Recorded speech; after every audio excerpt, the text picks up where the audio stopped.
In the Analysis app, you'll be asked to calculate the mass, stiffness, and damping of an idealized single degree of freedom structure.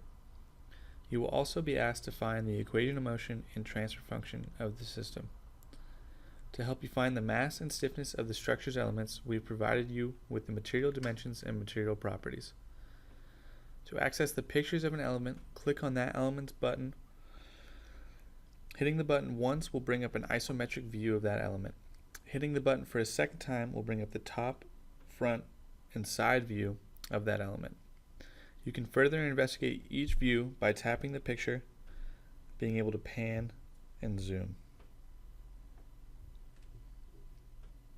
Material properties are located just above the natural frequency section.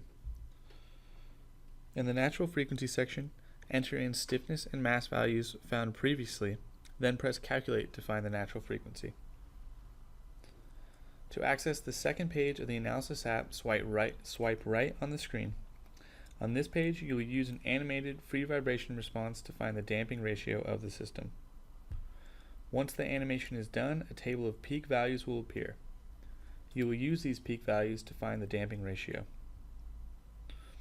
Once the damping ratio has been found, you will use it and other properties to calculate the damping coefficient of the system. After solving for the damping coefficient, you have solved for all parameters needed to write the system's equation of motion.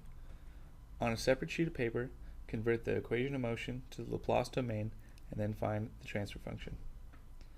If you need help on finding any of these properties, click on the red links where you'll be taken to a help section.